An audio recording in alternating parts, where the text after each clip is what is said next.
तो दोस्तों, कोई एक ऐसा मशीन हो फॉर एग्जांपल जो यूं चंद सेकंडों में एक ऐसा काम कर दे जो आज के इतने एडवांस एआई कंप्यूटर ना कर पाए। या फॉर एग्जांपल कोई एक ऐसा मशीन हो जो आपको यूं चुटकी में बता सके कि आज जो स्टॉक है वो 10 रुपए का है, ये स्टॉक के सारे वेरिएंट हम ले ले तो 4 साल में करोड़पति हो जाए। या कुछ एक ऐसा चीज जो आपके डीएनए को स्कैन करके आपके सारे राज को खोल दे। सुनने में थोड़ा अजीब लग रहा है, मैजिक लग रहा है, बट क्या है ये चीज? तो ये चीज है क्वांटम फिजिक्स की दुनिया, जिसके बारे में आज हम बात करने वाले हैं। जो कि मैं आपको एक साधारण भाषा में समझाऊंगा क्वांटम फिजिक्स क्या है। आज के समय बहुत सारे कंफ्यूजन है कि क्वांटम फिजिक्स है क्या, क्या काम करता है, और इसमें जो नए रिसर्च हुए वो आखिर है क्या, और इसके बारे में हम जानेंगे। तो नमस्कार दोस्तों, मेरा नाम विशाल और आप देख रहे हैं आपका अपना यूट्यूब चैनल डिकेल टेक। चलिए जानते हैं क्वांटम फिजिक्स की दुनिया को।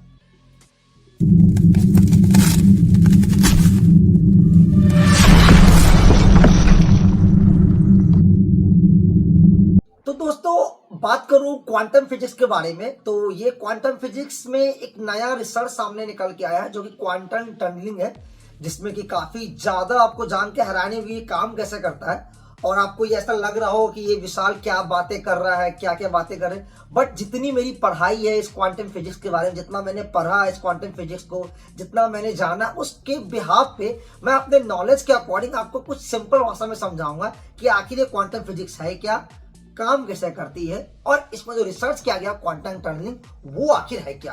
तो अगर मैं सिंपल सी बात करूं, इससे पहले हम जानेंगे क्वांटम फिजिक्स के बारे में कि आखिर भाई क्वांटम फिजिक्स क्या है। तो देखिए, सिंपल सी बात है, क्वांटम क्वांटम का मतलब होता है सूक्ष्म, यानी छोटा से छोटा।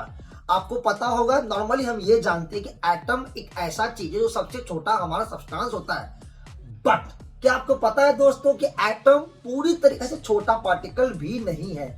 अगर मैं बात करूं एटम के बारे में, तो एटम से भी कुछ छोटे छोटे ऐसे पार्टिकल होते हैं जो कि सब एटॉमिक पार्टिकल होते हैं, जिसका नाम है इलेक्ट्रॉन, प्रोटॉन एंड न्यूट्रॉन, जो कि आपने बेसिकली आज के समय में इसमें फिजिक्स के बारे में बेसिकली आपने पढ़ा होगा। 20वीं सेंचुरी में यह रिसर्च किया गया बेसिकली, जो फिजिक्स के जो सारे रूल हैं जो कि सब एटॉमिक लेवल पे काम करते हैं, जिसमें कि न्यूटन या आइंस्टाइन ने सभी एटॉमिक लेवल के बारे में बताया था, उस पे वर्क नहीं करता है। क्योंकि एटम के अंदर की जो दुनिया है वो बेसिकली बाहरी दुनिया से पूरी तरीके से अलग होती है। और इसमें जो सब एटॉमिक पार्टिकल होते हैं, लाइक अगर मैं बात करूं सब एटॉमिक पार्टिकल के बारे में, तो ये पूरी तरीका से बेसिकली क्वांटम लेवल से थोड़ा डिफरेंट लेवल पर काम करता है, जिसको क्वांटम लेवल कहा गया। अगर फिजिक्स को क्वांटम कहा गया तो इसके सीधी भाषा में बोलूं तो ये क्वांटम मैकेनिज्म पे काम करता है। मतलब कि एक एटम का और उसके अंदर जो इलेक्ट्रॉन है, प्रोटॉन है, न्यूट्रॉन है, उसका बाहरी दुनिया से कोई भी लेना देना नहीं है। जहां पे अगर मैं बात करूं, सीधी सी बात है कि क्वांटम मैकेनिज्म, जो क्वांटम आपका बेसिकली फिजिक्स होती है, जिसको सिंपल लैंग्वेज में क्वांटम मैकेनिक्स कहते हैं। क्वांटम मैकेनिक एक पार्टिकल एक बार में दो आसान जगह पे बहुत ही इजीली वे में भी आपको अवेलेबल दे सकते हैं। इसका अगर मैं सटीक आंसर बताऊं तो इन सब चीजों को साइंस के रूप में प्रोबेबिलिटी कहा गया है, क्योंकि बेसिकली कंफर्मेशन नहीं है कि आखिर एक पार्टिकल एक बार में दो जगह कैसे हो सकती है। क्योंकि हम साइंस में पता है कि हम साइंस में सबसे इजी चीज बताते हैं सपोज, कि काश ऐसा हो, काश ऐसा हो। तो एक प्रोबेबिलिटी के रूप में बेसिकली इसको देखा गया, क्योंकि किसी भी पार्टिकल की स्पीड को एक साथ प्रॉपर वे में नापा नहीं जा सकता है। क्योंकि बेसिकली अगर मैं बात करूं, ये हद से ज्यादा इतने छोटे होते हैं, इतने एनर्जेटिक होते हैं कि वो एक जगह पे प्रॉपर तरीके से एक जगह पे स्थिर रहते ही नहीं है। तो इसको बेसिकली प्रॉपर तरीके से डिवाइस के रूप में चेक किया जा नहीं सकता है। ठीक है, अगर बात करूं, जैसा मैंने बताया था कि सब एटॉमिक पार्टिकल होते हैं जो एक जगह पे दो पार्टिकल के रूप में जा सकते हैं। फॉर एग्जाम्पल सपोज करते हैं कि एक वॉल है आपके पास, आपने बॉल को बहुत तेज से उस वॉल पे मारी। तो फिजिक्स का रूल क्या कहता है कि अगर हम किसी चीज को वॉल पे अप्लाई करेंगे, वो दुगनी तेजी से हमारे पास स्पीड में आएगा। बट क्वांटम फिजिक्स में थोड़ा डिफरेंट है। अब इसमें क्या होता है कि इसके जो पार्टिकल्स होते हैं ये आपको यहाँ पे काम आएंगे। ठीक है, अब जो इसके पार्टिकल्स होते हैं, यानी कि जो एनर्जी वेव के रूप में काम करता है इसके पार्टिकल, ये एक वॉल के आर पार जा सकते हैं। जैसे फिल्मी दुनिया में आपने देखा होगा ना, भूत प्रेत, कि ये एक वॉल है, आराम से भूत प्रेत इस वॉल के इस पार आ जा सकते हैं। तो इसमें जो पार्टिकल होता है वो एक एनर्जी लेवल पे काम करता है, जो वॉल के एक तरफ से दूसरी तरफ बहुत ही आसानी से यहाँ पे अगर में जा सकता है। एक पल में इस वेव से उस वॉल को पार करके दूसरे हिस्सा में ये चला जाएगा। जो वेव वॉल के आर पार चली जाती है वो एक वॉल के दूसरे हिस्से में जाती है। सपोज ये वॉल है आपका, ये वॉल से ये बॉल आपके यहाँ पे आई, इस जगह पे जहाँ पे मैं आपको एंगल दिखा रहा हूँ, फिर इस एंगल से बॉल अब बाहर की ओर चली जाएगी, ठीक है। अब इस वॉल से इस बाहर के बीच में एक छोटा सा स्पेस होता है जो कि एक टनलिंग होता है। उसी टनलिंग को पार करते हुए वो स्पेस यहाँ से जाता है, जिसको सिंपल भाषा में बताया गया क्वांटम टनलिंग के रूप में यहाँ पे बताया गया, जो कि क्वांटम की दुनिया का ही ये एक हिस्सा होता है। अभी तक जितने भी लेटेस्ट रिसर्च हुई है अकॉर्डिंग टू सबएटॉमिक पार्टिकल, जहां पे इलेक्ट्रॉन के साथ ये बड़े लेवल पे वर्क नहीं करता है, क्योंकि बड़े लेवल पे किसी भी ऑब्जेक्ट की प्लेस में एंड स्पीड का पता होता ही नहीं है, ठीक है, क्योंकि ये इतनी माइक्रो लेवल पे काम करते हैं, इसको प्रॉपर वे में देखा भी जा नहीं सकता है।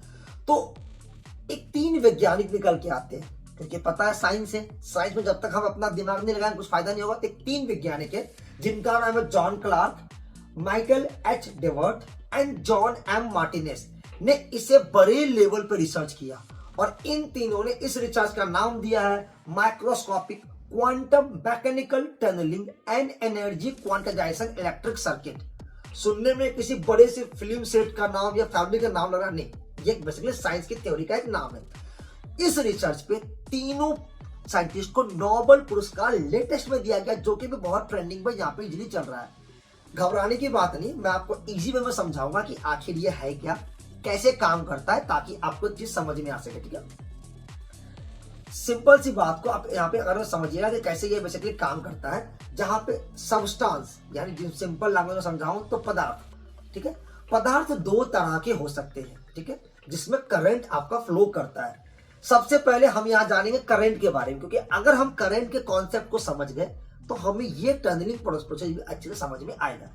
अब जो मैं बात कर रहा हूँ सब्सटेंस के बारे में, जैसे मैंने बताया सब्सटेंस बेसिकली 2 तरह के होते हैं जहां पे करंट फ्लो करता है। पहला हो जैसे कि मान लीजिए लोहा, कॉपर, एल्यूमिनियम, इसे फिजिक्स के लैंग्वेज में कंडक्टर कहते हैं, जहां पे इलेक्ट्रिसिटी बहुत ही इजीली फ्लो करता है।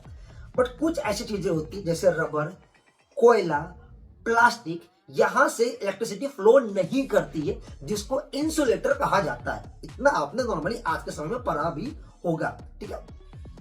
ये एस्पेक्ट, अब इसमें होता क्या है, जैसे कि घर की बिजली आपकी होती है, जो वायरिंग होती है वो आखिर किस पे काम करती है। सीधी सी बात है, अब एक वायरिंग में एक फ्लो चलती है, इलेक्ट्रिसिटी फ्लो, जो कि कंडक्टर के थ्रू चलती है, जो आपके घर पे बेसिकली यहाँ पे वायरिंग होती है। जो अगर मैं बात करूं ऐसा क्यों होता है, तो जो कुछ कंडक्टर होते हैं जो इलेक्ट्रिसिटी के सोर्स से जोड़ा जाता है, और जोड़ा जाने के बाद इसके जो इलेक्ट्रॉन होते हैं वो एटम से फ्री होकर एक डायरेक्शन में जाती है, जो बेसिकली एटम की दूसरी ओर जाती है, जो कि आपने सिंपल लैंग्वेज में माइनस और प्लस आपने पढ़ा होगा, जो माइनस के रूप में यहाँ पे जाती है।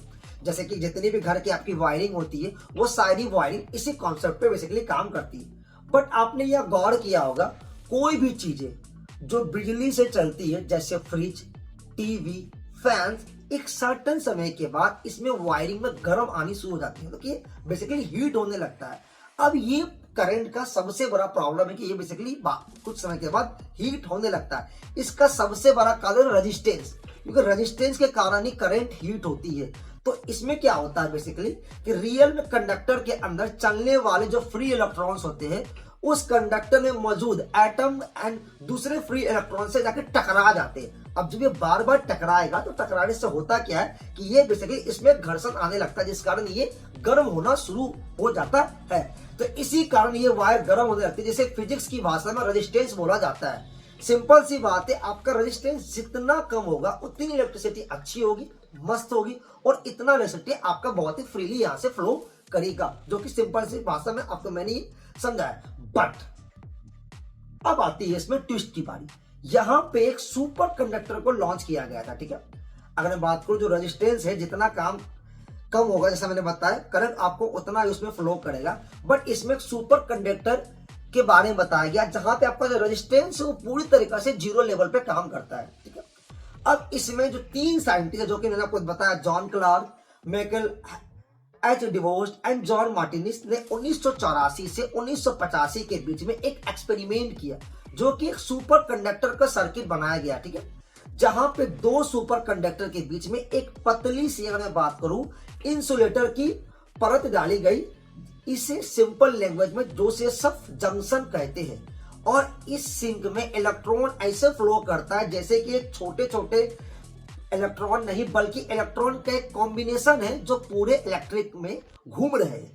जैसे कि आपने मैच में देखा होगा कि मैच में क्या होता है कि एक स्टेडियम होता है, स्टेडियम में सारे दर्शक होते हैं, या जैसे कि आपने आईपीएल देखते हो जहां पे होता है ना कि आपने महेंद्र सिंह आए, धोनी आए, पूरी क्या होती है, चेन्नई की पूरी टीम इसमें हल्ला शोर करने लगती है। इससे क्या होता है कि ये सारी आवाज होती है, ये आवाज एक साउंड में काम करती है, इसको डीबी वेव में कहा जाता है। डीबी में हम लोग नापते हैं साउंड की मेजर को, तो ये बेसिकली एक साथ प्रोड्यूस करता है। सेम यही आपका यहाँ पे एग्जाम्पल के रूप में यहाँ पे मैं बात करूं, ठीक है, अब साउंड करता है। बट मेन बात यह है कि जो कंडक्टर है वो रिसर्च के अकॉर्डिंग इसमें बिजली का कोई भी सोर्स नहीं मिलता है। जो रिसर्च की गई है, जो हमने कंडक्टर में बेसिकली जो काम किया, इसमें बिजली का कोई सोर्स नहीं।